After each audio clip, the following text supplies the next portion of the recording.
Hello there.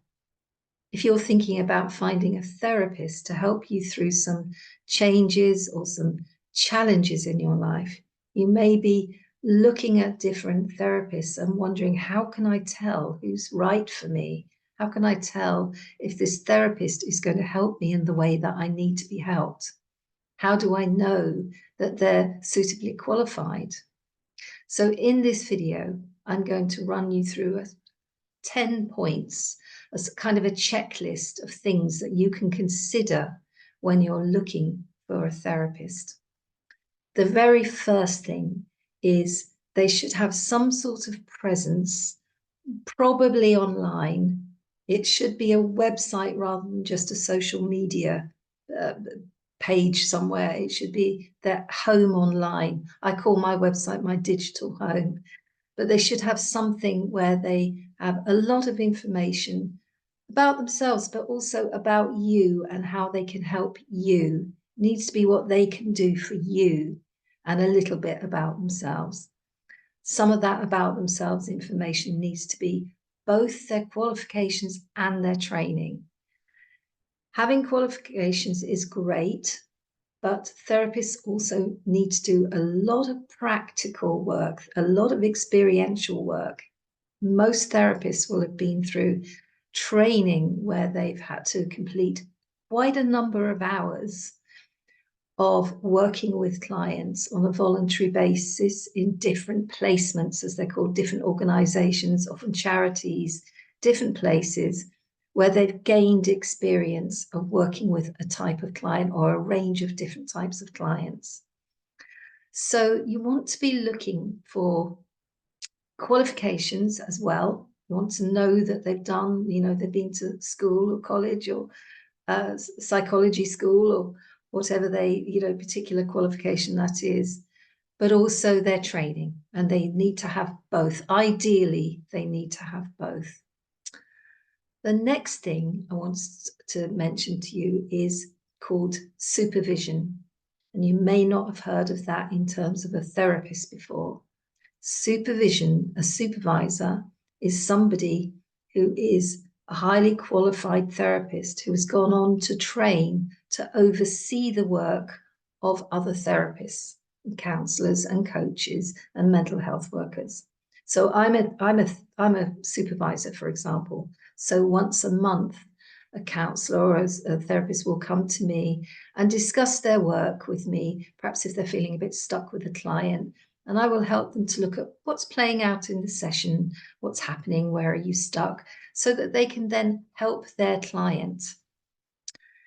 Supervision is not required in every country. In the UK, it's required. You're not really legally allowed to practice as a therapist unless you have supervision once a month. Other countries, not so much. But you need to actually ask the therapist. Don't be shy to ask them when you contact them, do you have regular supervision? If they say, yes, I do, that's a really good sign. It's a really good sign. It may be that they don't have supervision every single month if they're very highly experienced and very highly qualified, but they will have some connection with a supervisor just to help them with their work if they're feeling a little bit stuck.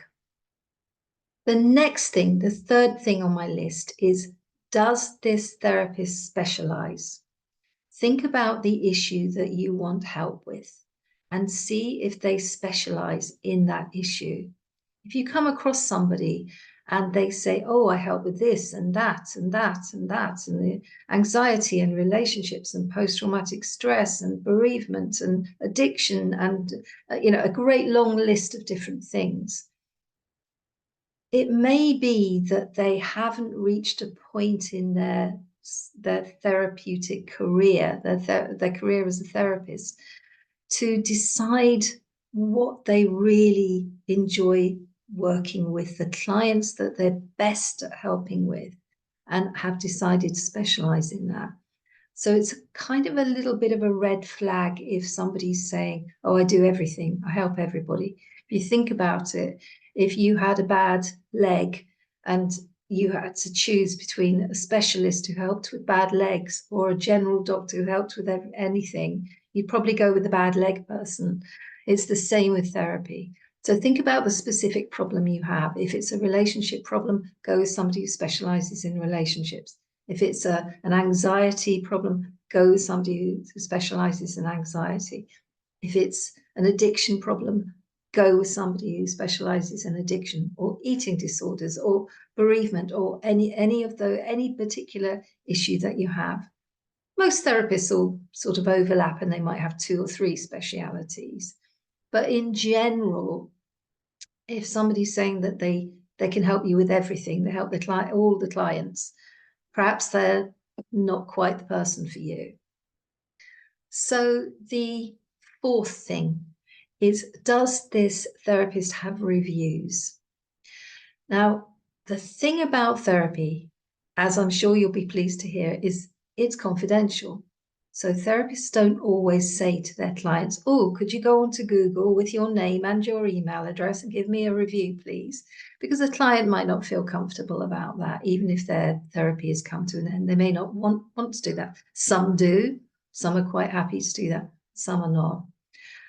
So have a look on Google, see if you see reviews, but if you don't think that therapist doesn't have reviews. Have a good look on their website, because quite often what a therapist will do is they'll take the lovely things that the clients say to them and they'll say, can I put that on my website, quote you, and just put your initials on there, or perhaps not put your name on at all, but just put that down, what you've said.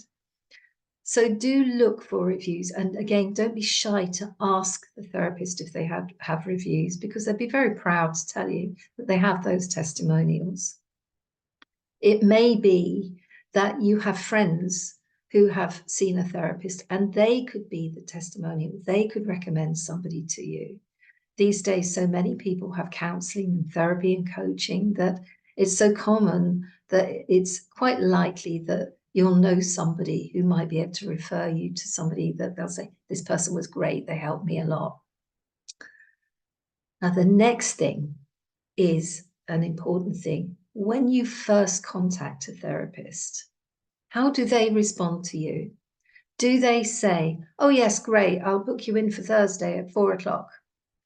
Or do they say, could you answer a few questions first?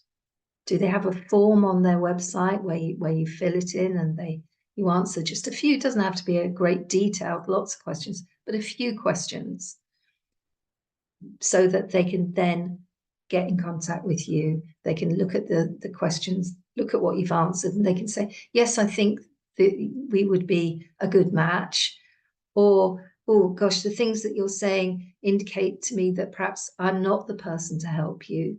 Most therapists have colleagues who can help you. They may specialize in something else, or they may work with a different type of client, and therefore they'll be able to say, well, I'm not the person to help you, but my friend therapist can help you. Would you like their details? So it's always a good idea, if a therapist asks you a few questions, they may ask you in person or they may ask you just on a form, but they'll want to know a little bit more about why you're contacting them, rather than, hi, I've got a problem, can I see you next week? And they have no idea who you are, what the problem is at all. So be looking out for, how does the therapist respond to your inquiry?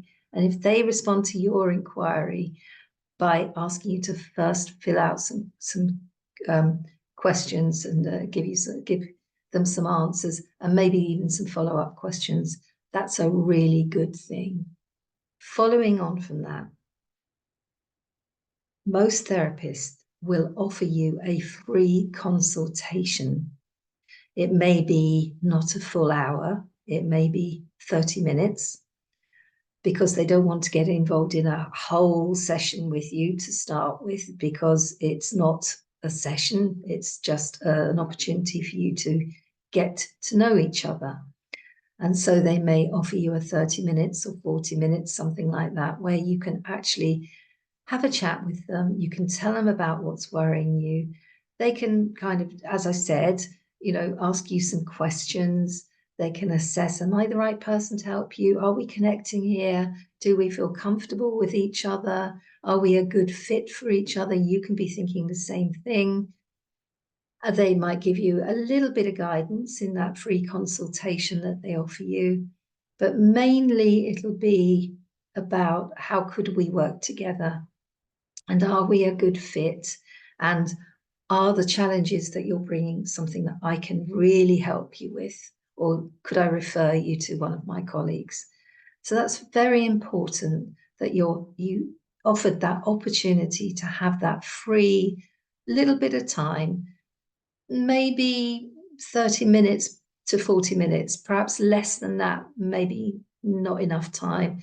Every therapist is different. They work at a different pace. So you think what's comfortable for you. If somebody's offering you 15 minutes and you don't think that's enough time, then that's your decision made. Or you may think, well, 15 minutes is fine. I can have a chat with them and do that. That's entirely up to you. But make sure you get some sort of connection time with them before you embark on an agreement of therapy with them.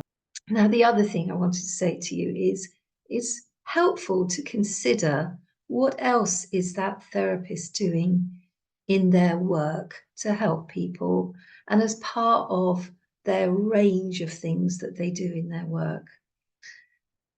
First of all, I will say that there are some brilliant therapists out there who don't write books and don't do talks and don't do YouTube videos and don't create courses and all go on podcasts and all of that stuff. They don't because they choose not to, and they're amazing therapists. So I'm not saying make a decision about a therapist's ability based on that. What I am saying is if they do those things, it's a brilliant way for you to kind of get to know that therapist a little bit before you start having sessions with them. You can watch their videos as you're watching mine right now. You can read the books as I write books. You can join their workshops. You can look at the other things that they're doing. You can listen to the podcast episodes, and all of these things will be on their website. So you can find out a little bit more about that therapist. Why do they do the work they do? What drives them? What's their mission? Do they have similar values to you? Do you feel warmed to them? Or do you feel that perhaps maybe they're not quite the same person that you feel that you are? Perhaps you're more serious and they're more lighthearted, or vice versa, or you want a different type of therapy or a different philosophy to the way that they work. So you get an opportunity by looking at their books and all their other things that they do to get to know them a little bit before you even approach them. And it kind of says that they are quite experienced and quite well qualified, and that they've been doing this for a long time if they have put books out there and they have other things that they do, other sort of ways of being in the media, for example, because they've learned that they enjoy certain things and they specialize in certain things, and it lights them up and they're passionate about it. And so they want to get out there and share that in different ways, as well as one-to-one sessions. So it's always a good idea to look at those things and find out a little bit more about them. When you are looking at their website and these different things that they do, and you're looking at the information about the sessions, it's a really good idea to see, do they talk about offering you tools and resources as part of your therapy? Do you want tools and resources? Do you want to be taught techniques? For example, in my work, I teach people a lot of different concepts, and I teach people tools and communication skills and how to set boundaries and various things like that. And I also provide my clients with resources that they can use in between sessions, audios and videos, of course, but also worksheets and templates that they can fill out some answers to some very personal questions that they just keep for themselves. They don't need to show me or anybody else, but it gives them an opportunity to get focused on what we've been working on in the session, to actually sort of cement that into their, embody it into their life and into their relationship, so they can really take what we've done in the session and learn from that. It may be that that's something that you would greatly benefit from. Most people do, but some people don't. They don't want all that. They just want to talk in the session, and that's all they want. They don't want any tips or techniques or skills taught to them at all. So it's a good idea for you to think about that and have a look on the website of the therapist and say, do they mention I give my clients, a login on my website where they can access videos and download templates and worksheets that I suggest for them, reading lists and that sort of thing. And is that something that I want? Personally, I find a lot of people greatly benefit from being able to do some work around that in between sessions, because it does enhance what we cover in the sessions. The next thing I want to talk about is the cost. And of course, I'm sure that's a question for you. How much is all this going to cost me? Of course, that's what we all think about everything.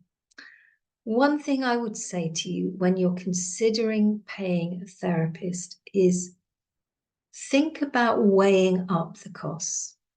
A highly experienced therapist with great qualifications and great skills will charge you substantially more than somebody who's just starting out, and they will be able to help you very likely in far less sessions than somebody who is just starting out. So it's a good idea to think, well, this is the sum of money, because most very skilled therapists will encourage you to book a block of sessions. They'll offer you individual sessions if you really want those, but actually a block of sessions is much better because it helps you commit to the journey of therapy rather than popping in for a session and going off and popping back another time, which means you have to keep repeating and going back and starting again. They'll encourage you to have a block of sessions, and they'll ask you to pay for that block of sessions because it's a commitment for you to do that. And it means you're going to show up and you're going to do the journey of therapy and get the very best from it. So when you look at the cost, the fee for that block of sessions, think about that. Think, what will be the outcome at the end of this block of sessions? And don't be worried about asking the therapist this when you have your free consultation. The therapist will say, where would you like to be by the end of the block of sessions? And you can have that conversation. You can set up some really, really good, solid goals. Think about that and say, for this fee, this is what I'm going to achieve. This is the outcome that I'm going to achieve. As opposed to, for a much smaller fee per session, I could go on and on and on and on for a substantial amount of time, but actually in the long run, it could cost me more financially because I'm keeping on paying and paying and paying all the time. So it's worth you weighing that up, thinking, okay, this person might charge a lot more, but they'll get me there much sooner. So actually, in the long run, it's not costing me as much as if I paid less, but went on for a long time. So really think about that. Think about looking at the bigger picture of your therapy journey. The last thing I want to say really loops back to what I've been saying in these earlier points on this checklist. What is their philosophy? Read their About Me page. Find out about their story. Why did they start doing this work? What journey have they been on? Have they had similar experiences to you? They wouldn't be saying too much on their website about themselves because it's really more about you, isn't it? But there will be a little bit there for them to help you get to know them a little bit, and maybe to help you understand that they have been on a similar journey and that they do understand where you're coming from. So I hope that these 10 points will help you to be able to make a good choice when you're looking for a therapist. If you'd like to get in touch with me for one-to-one sessions, the information, the link is below this video. And if you like this video, please do hit the thumbs up like button, because that means more people will see it and it'll help them. You're helping me to help them. Don't forget to hit subscribe so that you'll know when all my videos are coming out. And I look forward to seeing you next time. Bye-bye for now.